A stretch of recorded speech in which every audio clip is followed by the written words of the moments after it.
नाना खूप लवकर जागे झाले। ऑलरेडी सरकारने या संदर्भात निवडणूक आयोगाकडे ही विनंती रिलॅक्सेशनच्या संदर्भात केली होती आणि आता त्या संदर्भात निर्णय होत असताना नानांना केवळ शेताच्या बांधावर जाऊन राजकारण करायचं आहे। त्यांची जर खरोखर मनोमन इच्छा असती तर सरकारशी समन्वय साधून यातनं मार्ग काढण्याचा प्रयत्न व्हायला हवा होता।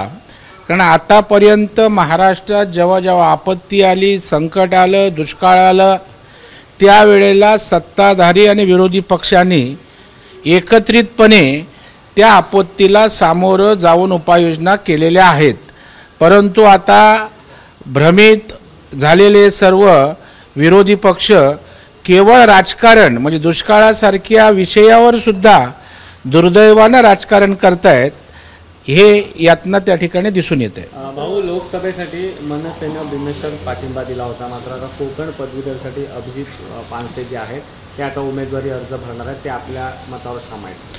नाही, त्यांनी लोकसभेपुरता पाठिंबा दिला होता हे खरं आहे आणि ती निभावला ही भूमिका त्यांनी। आता त्या ठिकाणी महायुती म्हणून एकत्रितपणे आम्ही सामोरं जाणार असू तर निश्चितच त्या ठिकाणी चर्चा होईल आणि समन्वयातनं एक उमेदवार राहील। तथापि अनेकदा महायुतीत असून सुद्धा मैत्रीपूर्ण लढती झालेल्या आहेत। विधान परिषद, स्थानिक स्वराज्य संस्थांमध्ये वेगवेगळे लढलेले आहेत। या संदर्भामध्ये आमचे वरिष्ठ नेते त्यांच्या नेत्यांशी संपर्क साधून योग्य तो मार्ग या ठिकाणी निघेल अशा प्रकारची अपेक्षा निश्चितच आम्हाला आहे। भाऊ, भाजपचं केंद्रीय नेतृत्व जे आहे ते ॲक्शन मोडमध्ये आल्याचं आपल्याला पाहायला मिळतंय। जे भाजपचे राज्यातील लोकसभा मतदारसंघाचे उमेदवार होते त्यांच्याकडून एक अहवाल जो आहे तो केंद्रीय नेतृत्वाने मागवला आहे, तसंच जे विधानसभा क्षेत्राचा देखील अहवाल मागवला आहे। ज्या आमदारांची कामगिरी चांगली नसेल त्यांचा भविष्यात पत्ता कट होऊ शकतो। मला वाटतं भारतीय जनता पार्टीमध्ये ही प्रक्रियाच आहे।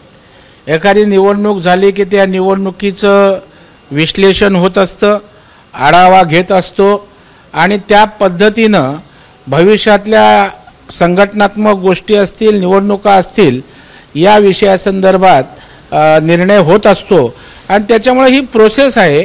त्या पद्धतीनं पक्ष केंद्रीय स्तरावरचा त्या गोष्टी करत असतं, कारण शेवटी मूल्यमापन झालं नाही तर त्या ठिकाणी भविष्यामध्ये निर्णय घ्यायला अडचणी होतात आणि त्याच्यामुळे मूल्यमापन करणं, आढावा घेणं आणि त्यावर उपाययोजना करणं ही भारतीय जनता पार्टीची रूटीन चालणारी प्रक्रिया आहे। छगन भुजबळ नाराज असल्यासुद्धा चर्चा लोकसभेच्या संपूर्ण उमेदवारावरून ही माहिती नाराज असतात। ना, मला त्यांची नाराजी माहीत नाही। आता छगन भुजबळ नाराज असतील तर तेच नाराज आहेत की नाही ते सांगू शकतील, परंतु मला असं काही वाटत नाही। कधी कधी काही विषयांवर त्या ठिकाणी मतांतर होत असतात, याचा अर्थ ती महायुतीतली नाराजी असं काही समजण्याचं त्या ठिकाणी कारण नाही। भाऊ, मराठा समाजासाठी एक महत्त्वपूर्ण निर्णय झालेला आहे। ज्या मराठा समाजाच्या योजना असतील त्या आता जाहिरातीच्या माध्यमातून पोहोचवल्या जातील, तसा शासन निर्णय निघाला आहे, त्याच्यावर 26 कोटी खर्च केला जाणार। मला वाटतं दुटप्पी भूमिका घेऊन वागणं या ठिकाणी विरोधी पक्षांनी सोडलं पाहिजे।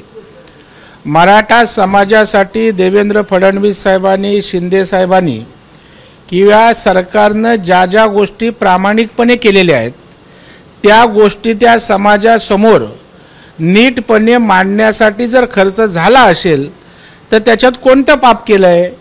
आणि 27 कोटी काय, करोडो रुपयाचा निधी अण्णासाहेब आर्थिक विकास महामंडळ असेल किंवा वेगवेगळ्या प्रकारच्या मराठा समाजाच्या हिताच्या योजना, विद्यार्थ्यांच्या योजना यासाठी खर्च केला आहे, त्याचा उल्लेख ही मंडळी करत नाही। यांना फक्त राजकारण करायचं आहे, समाजामध्ये वातावरण कसं गढूळ होईल हा त्यांचा अजेंडा आहे आणि त्याकरिताच या ठिकाणी या खर्चाचा त्या ठिकाणी उल्लेख करत पुन्हा एकदा राजकारण करण्याचा केविलवाना आणि दुर्दैवी प्रयत्न आहे। भुजबळांच्या अनुषंगाने एक प्रश्न आहे की भुजबळांनी यापूर्वी जे होर्डिंग प्रकरण झालं त्यामध्ये ठाकरेंची पाठराखण केली होती, त्यांनी काल आव्हाडांची सुद्धा बाजू उचलून धरली। भाजपचा 400 पारचा नारा अडचणीचा ठरला असे म्हटलं होतं। भुजबळांच्या नेमकं मनात काय चाललंय? राष्ट्रवादीमध्ये काही नाराजी आहे का? भुजबळांना मी महापौर असल्यापासून, मुंबईचे नगरसेवक असल्यापासून ओळखतो. एखाद्या विषयावर कॉन्ट्रावर्सी करायची, एखाद्या विषयाच्या विरुद्ध दिशेनं बोलायचं आणि त्या ठिकाणी सनसनाटी निर्माण करायची, मीडियात चर्चेत राहायचं, हा त्यांच्या राजकारणाचं एक स्थायीभावनी वैशिष्ट्य आहे. त्याप्रमाणे ते अधूनमधून करत असतात. सर, कुठेतरी याआधी आपले हे मनुस्मृतीवर देखील भाऊ एकूणच जर आता बघितलं, मूळ जो विषयच नाही, ज्या विषयाचं खंडन आमचे नेते राज्याचे उपमुख्यमंत्री देवेंद्र फडणवीस साहेबांनी केलेलं आहे की अशा प्रकारचा धडा कुठला आणला जाणार नाही. मग जर भूमिका एकदा स्पष्ट झाली, भूमिका स्पष्ट होईपर्यंत संदिग्ध वातावरण मी समजू शकतो, त्याच्यावर टीका टिप्पण्या भूमिका समजू शकतो.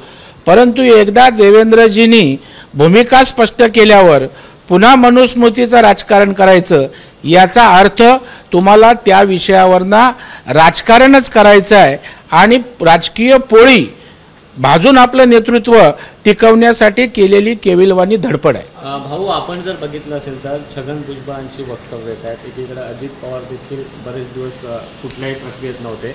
अशी आता चर्चा रंगली आहे की महायुतीमधून जर निकालानंतर काही हे झालं, जागा कमी आल्या किंवा काय, महायुतीमधून अजित पवार गड बाहेर पडू शकतो, अशी चर्चा रंगलेली आहे. घोडा मैदान लांब नाही, 3 दिवस राहिलेले आहेत.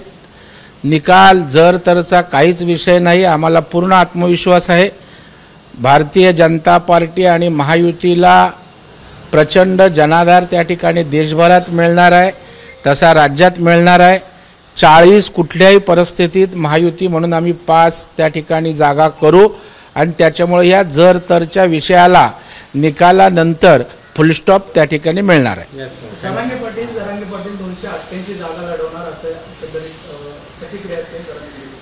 मला वाटतं लोकशाहीमध्ये प्रत्येक नेत्याला, प्रत्येक व्यक्तीला निवडणूक लढवण्याचा त्या ठिकाणी अधिकार आहे.